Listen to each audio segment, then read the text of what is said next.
Hey everybody, hey YouTube. Oh my goodness, it's been a long time. Mia here. If you are new, welcome. If you're returning, thanks for coming. I'm doing this video live, whereas I usually use my camera. So I apologize if there's any audio issues. Hopefully everything sounds good. But thanks for joining. Today we're going to be going into more tips to help you improve your sleep. There's part one of this video I did a couple weeks ago, and I said I would be back the following week, I think, and I wasn't. And there's so many reasons why, but I am still working on being more consistent with things that matter to me. And I hope in 2022 I'm trying to be really intentional with showing up on here because I absolutely love being able to articulate my thoughts and ideas and have people who appreciate it, and I can help people in the process. So yeah, thank you all for being here, for being a part of this. But I have some really exciting things happening. I can't share about them all yet, but that has been taking a lot of my time. And I, as you all know, have PTSD, depression, and anxiety, and two kids and a job. So yeah, I just want to say that I'm really in it with all of you who are also struggling to juggle everything because we are still in this pandemic and it has been really challenging. And I'm just trying to have a lot of compassion for myself, as I talked about in the last video, of the importance of self-compassion. And I hope that you are also giving yourself the same, because no goal or task or chore or any expectation is worth sacrificing your mental health for. I have learned that the hard way. And I truly just believe that everything will work out if you take care of yourself first. So, with that being said, let's dive into the remaining tips. I think I have four here. I went through quite a few in the last video. So, if you didn't see that, make sure you watch it. And if you like this video, please give it a thumbs up. It really supports my channel and the work that I do. And I also just want to say that my clients and my customers, I don't know if you all know this, but I do have a website and I offer some planner pages and I have a full coaching program. And they're the reason why I'm able to continue showing up because, a lot of YouTubers, they thank a sponsor because they're doing brand deals and partnerships. I haven't done any formal brand deals on this channel. My work is funded by my customers and clients. So I just want to say shout out to all of you who have been financially supporting me. It really does mean a lot. And if you love my content, if it helps you, but you can't financially support, that's totally okay. This is bothering me. Sorry. That's totally okay. Liking my videos, sharing them, watching them, leaving a comment really goes a long way. So I just wanted to thank all of you for the variety of ways that you all support the work that I do. I'm very grateful. So let's get into the tips. So, as you all know, I have chronic nightmares and PTSD. And so I do a lot of different things to try to help with my sleep. And sometimes it works great. And sometimes something outside of my control happens and things plummet because everybody has a different reason why they don't sleep well. And for me, it's because I have PTSD. And when you have PTSD, you're often in a state, every day I'm in a state of hypervigilance where I feel easily triggered, on edge, easily startled, anxious, on edge. And so, because of that, I started to reframe my treatment to how can I calm my nervous system? How can I make myself feel safe? So, it might be completely different for you as to why you're not getting sleep. And the reason why I wanted to share, like, kind of what my issue is and how I approach it is because sometimes I think that when we go to the doctor, they can tend to treat everything as the same. Oh, you have this problem, these are your symptoms, here's a treatment plan. And I think the reason why it's taken me so long to find stuff that works is because I've been treated kind of like, oh, you have insomnia. And I'm like, I don't have insomnia. I don't have a problem falling asleep. I have nightmares that are raiding my sleep. And then the doctor's like, you have insomnia, here's a medication to help you fall asleep. And I swear it's been really hard to be heard and listened to. But the more I've gotten to know myself, the more I've worked on my self awareness, the more I realize that the source of my issues is my overactive nervous system. I'm on edge because when you have PTSD, you're constantly alert, trying to pay attention to what potential threats might be out there, right? So that's tip number one. Really, I didn't really label that up out the gate, but tip number one is be aware of why you don't have good sleep because it's different. The treatment for insomnia is going to be different for the treatment for somebody who has chronic nightmares. And it's so important to have that awareness so that when you go into a doctor's office, they don't redirect you to having a problem you didn't even have. I can't tell you how many times I've gone to a doctor and they just like incessantly were like, "You have insomnia, right? So this is insomnia, right?" And I'm like, "No, it's not insomnia. Like, the definition of insomnia is that you literally can't fall asleep. I fall asleep and can't actually wake up from my nightmares. Sometimes I'm trapped inside my sleep and I want to wake up and I can't." And sleep paralysis and stuff like that. So it's so important to have self-awareness because then you can be sure of what your issue is, which will influence the treatment path that you choose. So some of the things that help me cultivate self-awareness is for 30 days, even though I'm exhausted from sleep deprivation or poor quality sleep, I will make a commitment that every morning when I wake up, I have like an app on my phone. I talk about all the time, Natural Cycles. I'm not partnered with them anymore. So, I'm not getting any money for saying this. But I wake up, I take my temperature, I put it in the app, and then there's a note section, and I rate my sleep from 1 to 10, 10 being the best.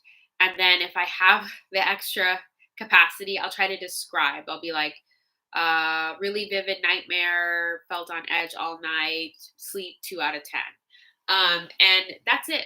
And that helps me. I make a commitment to writing in that app or writing in the notes for at least 30 days to try to get an understanding of how my sleep is. And I like doing it in a period tracking app because as a cycling person, I can see if my sleep gets worse the week before my period or if it improves at any point in my cycle. And it just helps me to get to know myself better, right? So that's that self-awareness that I talk about. And you can keep this simple. If you don't cycle, or if you're not interested in tracking your cycle, you can have a journal that you purchase that's dedicated to that. Leave it next to your bed.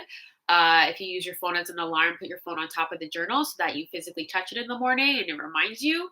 You can put a post-it note on your mirror that says, jot down how your sleep was so that if you completely forget and go to the bathroom, you start brushing your teeth, you see the post-it. I have a lot of hacks, y'all. I have a lot of hacks for how to remember to do things because when we're sleep deprived or we're exhausted or we're fatigued, and we still got to function and show up and make money and pay bills and take care of our family, you find ways. You find ways. So I hope some of those hacks and tips can help you. So that's the first one. Cultivate self-awareness. Know what your issue is. Know how bad it is. Know as many details about it as you can because that's such crucial data that you can bring into your healthcare professional. Okay, this next tip I love. It's been sustaining me, and that is I go for a walk most mornings before 9 a.m. The sunlight at 9 a.m., but before 9 is really, really bright as the sun rises. And the reason why you want to do this is because direct sunlight into your eyeballs, even if it's cloudy, you're still going to get that light exposure. That early in the morning stops melatonin production. And melatonin is the hormone that your brain creates to help you know that it's time to sleep. Our brains create more melatonin as the sun starts to go down, which is why having a ton of lights on after the sun goes down can be harmful for your sleep if you're particularly sensitive to light. I know I'm very sensitive. So as it starts to get to be the evening, I try to turn off the big lights in my apartment and use only small lamps. I try not to be on my phone, things like that, or I can use blue light glasses, things like that. But the beautiful thing about going on a walk before 9 a.m., or you can just go outside with your coffee and just sit outside for 5 minutes, is it signals to your brain, hey, this is morning light. That means that it's time to stop producing melatonin. It's not time to go to sleep anymore. And just the act of the fresh air, it's colder right now outside. Obviously, I live in Southern California, so I don't have to deal with brutal winters. So I know somebody who lives in like Philadelphia who says she just stands outside bundled up in her PJs and jacket for 3 minutes to get the light exposure. One of the things I really want to pass on to you because I'm a recovering perfectionist is when you hear me say I go on a walk for 15 minutes in the morning, don't think, oh my gosh, well, it's 20 degrees, minus 20 here, me, I'm in Minnesota. Then don't do that. Just step outside, or some people just open the window where the sun is most directly coming into your home and sit by that window. I really want you to like get really good at hearing something and then taking the pieces that work for you and applying it to your situation. I have a saying that I constantly remind my clients of, and that's do the best you can with the time, energy, and resources that you have. That is the most important thing that you can do when it comes to anything in life. But especially when it comes to a healing journey, if you're trying to heal your sleep, you're trying to heal your anxiety, your depression, whatever it might be, you really got to just work with what you have. Otherwise, you're going to be constantly stuck comparing yourself to what other people have that you don't. Being crippled by perfectionism, being crippled by, oh, I'm not enough, this isn't enough, I don't have enough. And then you're not going to make any progress. I have made so much progress because I adopted this mindset, and it's helped me to heal so much of my perfectionism that used to seriously paralyze me. So take that as a bonus tip. But try to get that morning light exposure. Try to get it before 9 a.m. It's really helpful. I love combining it with a walk outside because I get fresh air, I get the cold air on my face, which helps to wake me up, and I get some movement, which helps to break up tension in my body, and especially if you wake up with anxiety. Moving can really help to keep that anxiety from having a grip on you. Because for me, at least, when I wake up with anxiety, kind of starts. It almost feels like ropes being or chains being wrapped around your whole body, right? It's like this weight that holds you down. So when I like get up and I just literally throw on my sweats, throw on a sweatshirt, throw on my jacket and a beanie, and I go outside immediately. I sometimes before I even pee, and yeah, it really helps for me to go, middle finger up to anxiety. You're not going to chain me down today. I'm going to get moving, which I love. So try that out and let me know how it goes for you. I would love to hear. Another tip I want to share with you that might not be accessible for everyone, but I want to share it because I finally have been able to do it. Is acupuncture. I started going to acupuncture consistently in August, and I went from August to December. I started out every week, and then I tapered down to every other week for financial reasons, but it was a game changer. And I never would have thought to try acupuncture for sleep until, again, I cultivated that self awareness and realized, oh, I'm having nightmares because I'm scared throughout the day and I'm trying to not be scared. And acupuncture is known for helping to calm your nervous system and helps you manage stress. And if you're scared all the time, your stress level is extremely high. So by going to acupuncture and laying there for 45 minutes, first of all, I would fall into this deep, like it's not sleep. It was like a level of relaxation that I can't even really articulate, but it's such a deep relaxation that it feels like better than sleep. And so for 45 minutes, I'd be in this deep state of relaxation with all these needles pinpointed for deep relaxation.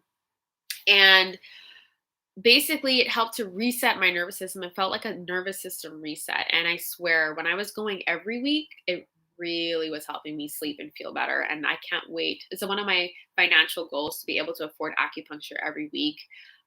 It's a big goal, but I'm going to write it down and try to make it happen because as somebody with PTSD and who always lives pretty in a stress state, um, it's such an amazing tool to help calm me down. And so I did notice a difference. Again, I tracked my sleep and my mood, and I noticed that when I was going to acupuncture every week, my sleep was significantly better than when I stopped. So if you can try that out, I know needles are scary. I was very nervous. It took me several months because I had gone to acupuncture uh, before the pandemic. So I had exposure to it and I wasn't as nervous, but it definitely took me time. So I just want you to know I didn't go in and was like, sure, put needles in my body. It's no problem. I definitely still, it was hard to ramp up to getting comfortable with it. I had a great acupuncturist though. She was super compassionate and understanding, and she had great communication, and that was lovely, but it still made me nervous. There was still sometimes she wanted needle. Hey Stephanie, thanks for joining. There were still some times my acupuncturist would needle an area that she was like, oh, this area is ideal for relaxation, but it would be like too much for me, and she would just remove it. So um you know it takes some courage, but I would say the results are worth the courage it takes to do it. Okay. Another tip, which I know is going to seem super obvious to like all of you, but it wasn't for me. So when the pandemic started, my husband lost his job and I got a stay at home, a work from home job. And I live in a two-bedroom apartment and we have two kids. And they had one bedroom and we had the other bedroom. So I set up my desk in my room because I wanted to have a place to work where I could close the door and lock the door and uh, have quiet during all the Zoom meetings I had while I worked at this job. And it was great because whenever I tried to work out in the kitchen, it was too distracting and too loud. My kids are 3 and 5, and they are very boisterous and very loud. And it was fine, excuse me, for a little while. But I didn't realize how much I was screwing up my bedroom to be a place of relaxation and rest because I had dealt with so many stressful work events and just work in general in my room. Going back in my room at night after working all day in my room and going back in at night to sleep, it was not good. So during the entire pandemic for over a year, I worked in my room and I made my room a place of work and hustle and stress and problem solving. And our brains associate things very strongly. Our sense of association is very strong. It's, something that we needed. We still need it, but hundreds and thousands of years ago, that association probably kept human beings alive. you know like remembering, oh, like this plant, a plant that looks similar to this plant made me very sick or gave me a rash, so I'm not going to even touch this plant even though it's not the same but it looks similar. Like association can be powerful, it can be helpful, but it's also why my room felt so stressful because I associated my room with work. So I made the decision when I was like, okay, this sleep thing, I need to double down. I need to prioritize this. I decided to, well, of course, my husband had to be on board, which he was because he wants me to feel better. He's a great support partner. We decided to temporarily move the kids into our bedroom. So we literally, sold the bunk bed and shoved their mattresses into our small room so that we could dedicate their room as an office. So we moved both of our desks into their room and had a dedicated office space. And it has been huge. It has been great for my productivity. It has made my room now a place of rest again. I'm only in there when I'm sleeping. And it's really been amazing. And I mean, I know I'm probably not the only one who's been taking Zoom calls and doing email in your room, maybe even in your bed, because during this pandemic, a lot of us have been working from home and have been kind of taking our sacred spaces of rest and making them areas of dealing with stress. So, I just want I want to flag that for you because it's something that's becoming commonplace, but is not ideal for your health. So, change it up, even if it's hard. I mean, my husband and I were willing to do that because we knew that we were going to be moving from this apartment soon and that my sleep was so bad that it was worth whatever we needed to do. And so it's been really great. And we've been making it work. And we've been doing the best we can with the time, energy, and resources we have. And that's the motto I live by. And yeah, that's really been helping us. So hopefully, if you're working at your table or you're working in your room, try to find a nook, create a nook. Even if you have to go to Goodwill and get like a small mini writing desk to put your laptop on, like it's just worth it to section off a part of your home for work so that you can keep the other areas sacred places of rest and peace and life and living. It's so annoying to sit down to eat with your family and you have like all your work stuff on the table. Like I've been there. So yeah, that was that. And then, oh, I'm on the last tip. Okay, so one of the reasons why I have been off of YouTube is because, well, first of all, I launched my coaching program and that took my heart and soul. And I wanted to make sure I was not burning myself out this time. And I was resting a lot while writing, prepping, creating classes and stuff. But also because I got super triggered by something. I'm not going to go into what it is, but don't get to control. My body goes into a massive hypervigilant state. So that, of course, started to affect my sleep. And yeah, a lot of the coping mechanisms weren't working anymore. So I went to a doctor who was overseeing my transcranial magnetic stimulation therapy. I'm going to make another video about that. I finished that. It's a type of treatment for depression. And she recommended that I start trying melatonin again. I tried it before, but I got nervous because I heard from like Dr. Matthew Walker, who's a sleep researcher, and other sleep doctors that melatonin is fine, but it's not ideal to use long term because it can start to affect your brain's natural production of melatonin. It's kind of like your brain has a supply and demand thing. It's like, oh, we need more of this, and when you start to artificially add in melatonin, then your brain might stop creating as much, right? Because you're adding it in artificially. So it's not a good long term solution. But again, I'm not a healthcare professional. Definitely talk to your doctor about it, a doctor that you trust and that listens to you.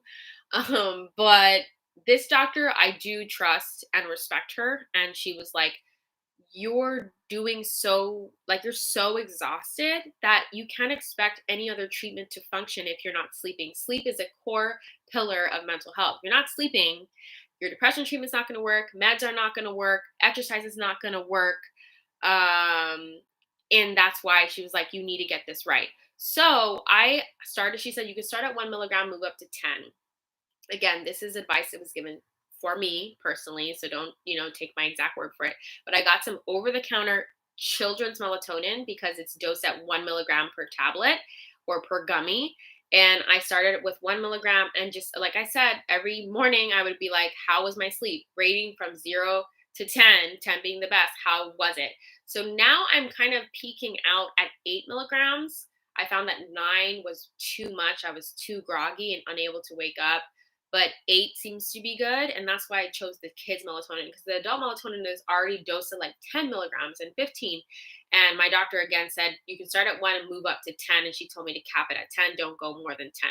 So I've been experimenting with that, doing 1 and then 2, then 3, like dosing, uh, you know, cumulatively. I don't know if that's the right word, but going slowly and keeping track.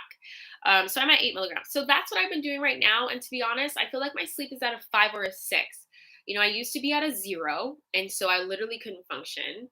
And now I'm at like a 5 or 6, and I'm able to work for like 4 hours a day. Luckily, I work for myself now, and so I'm able to do that for now.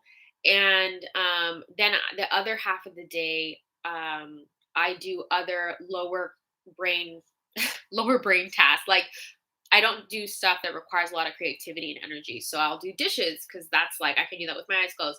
I'll cook dinner. I'll put some loads of laundry in. I will read to my kids, bathe them, brush their teeth. Take a bath myself. That's when I take my shower and stuff.